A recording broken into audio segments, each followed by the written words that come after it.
Welcome back to Houston Life. Local mom Meagan Theseldar is a teacher at Texas Virtual Academy at Hallsville. She also has a nonverbal daughter with autism. Meagan believes in creating welcoming spaces for everybody, no matter their abilities, so she partnered with Harris County to help ensure parks can be enjoyed by everyone. Mel Camp has more.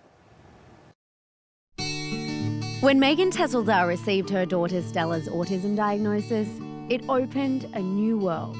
One that reshaped not only her parenting, but also her purpose as an educator and advocate. Just kind of being in that community, in the world of education, and seeing that need for accessibility, but also seeing like the isolation that can come with the diagnosis really made me want to make some of these spaces a little bit more accessible and welcoming to the autism community and any of our special needs communities in general. So that's kind of like what drove me initially to get this program or this project started. So this is one of a couple of communication boards that are in Houston Park. A lot of kids who are non-speaking, including my daughter, they have AAC devices, which is augmented and alternative communication. And so they use pictures and words as a form of verbal communication. So there's different things like these are places that they can go, the bathroom, home, the slide. Then you have like verbs, run, play, even things like hit, sad, which are all really important because if a child can't communicate what's going on or what they want, then it's so frustrating for them. I've actually been here at the park before and seen kids who are younger but are speaking, so they're verbal, and they still come over here and they still use it to communicate with their parents. And I think it just makes them more comfortable and more confident.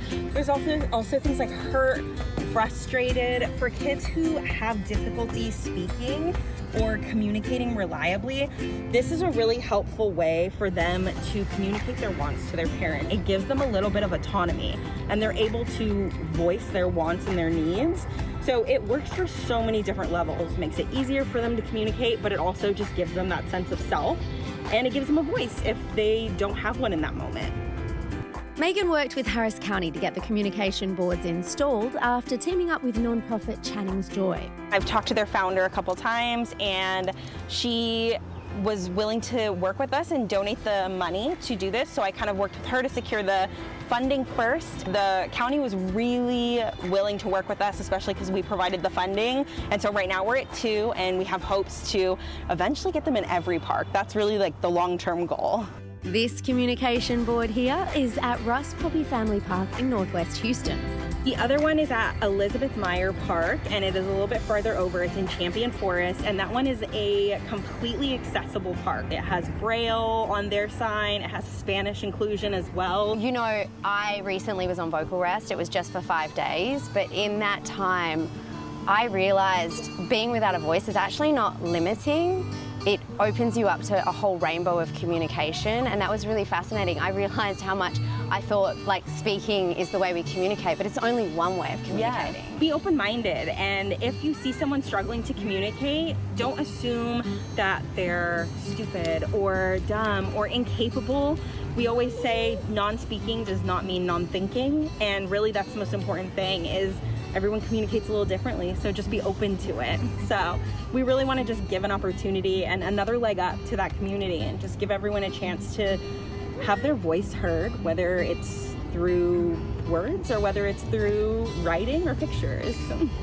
So I don't know if you noticed, I also have a communication board on my arm as well. So my daughter can even use this. But I figured not everyone is willing to get not everyone is willing or able to tattoo the entire alphabet on them.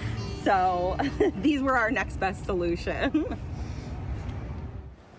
Well, just so you know, on our website, we posted a link to help you find those communication boards. It tells you where they're located, and we've also put a link to connect with Meagan and her resources for the families who need special education support. All you have to do is look for the Seen on Houston Life section, houstonlife.tv. What an incredible story, and you know, go mom. Yeah. Go mom. Her daughter is adorable. It just proves moms will go to, like, there's no Any length length they won't go to for their children. Yeah, and for all the other kids in our community as well. It's a lovely effort.